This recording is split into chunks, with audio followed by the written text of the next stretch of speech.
పహల్గామ్ ఉగ్రదాడి తర్వాత భారత సైన్యం నిర్వహించిన ఆపరేషన్ సింధూర్ నేపథ్యంలో ప్రధాని నరేంద్ర మోదీ లోక్సభలో గంభీరంగా మాట్లాడారు.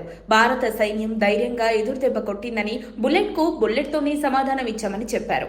అమెరికా ఉపాధ్యక్షుడు జేడీ వాన్స్ కి ఇదే విషయాన్ని స్పష్టం చేశామని, అదే పనిలో చూపించి నిరూపించామని మోదీ పేర్కొన్నారు. ఆపరేషన్ సింధూర్ విజయంతో భారత సైన్య శక్తి ప్రపంచానికి నిరూపితమైందని ప్రధాని అన్నారు. ఈ విజయం 140 కోట్ల భారతీయుల గర్వకారణమైందని చెప్పారు. ఆపరేషన్ అనంతరం వచ్చిన విమర్శలపై కూడా స్పందించిన మోదీ రాజకీయ ప్రయోజనాల కోసం సైన్యం ధైర్యాన్ని తక్కువ చేసి మాట్లాడడం సరికాదని హెచ్చరించారు.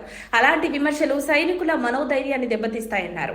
మీడియా హెడ్లైన్ల కోసం తప్పుడు ఆరోపణలు చేసే నేతలు ప్రజల మనస్సుల్లో మాత్రం చోటు సంపాదించలేరని పేర్కొన్నారు. పూర్తి స్వేచ్ఛతో భారత రక్షణ దళాలు పనిచేశాయని, తాము వారిపై నమ్మకంతో ముందుకు వెళ్లామని మోదీ తెలిపారు. ప్రజలు తనపై ఉంచిన నమ్మకానికి తాను రుణపడి ఉంటానని చెప్పారు. అమెరికా పాత్రపై వస్తున్న విమర్శలకు స్పందిస్తూ ఆపరేషన్ సింధూర్ ను ఆపాలని ప్రపంచంలోని ఏ దేశాధినేత భారత ప్రభుత్వాన్ని ఒత్తిడి పెట్టలేదని మోదీ స్పష్టం చేశారు. అమెరికా ఉపాధ్యక్షుడు మే 9న తనతో మాట్లాడారని, పాక్ భారీ మూల్యం చెల్లించుకుంటుందని తాను చెప్పానని వెల్లడించారు. పాకిస్తాన్ కు సహాయపడితే ఏ దేశమైనా ఎదురుచూసే పరిస్థితిని ఎదుర్కోవాల్సి వస్తుందని కూడా వాన్స్ కు హెచ్చరించామని వివరించారు. ఆపరేషన్ సింధూర్లో భాగంగా భారత సైన్యం పాకిస్తాన్ భూభాగంలోకి ప్రవేశించి ఉగ్రస్థావరాలను ధ్వంసం చేసిందని మోదీ తెలిపారు. పాక్ ఎయిర్ బేస్ లో ఇప్పటికీ ఐసీయూలో ఉన్నాయని వ్యాఖ్యానిస్తూ చమత్కరించారు. అణుబాంబుల బెదిరింపులకు భారత్ భయపడదని స్పష్టంగా హెచ్చరించారు.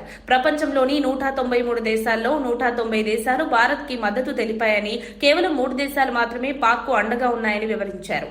పాక్ మళ్లీ దాడులకు యత్నిస్తే ఆపరేషన్ సింధూర్ కొనసాగుతుందని స్పష్టం చేశారు. అలాగే ఆపరేషన్ మహదేవ్ కొనసాగుతుందని, దేశాన్ని కాపాడే విషయంలో భారత సైన్యం పక్కాగా ముందుందని అన్నారు. మరిన్ని అప్డేట్స్ కోసం మా కాయ్ టీవీని సబ్స్క్రైబ్ చేసుకోండి.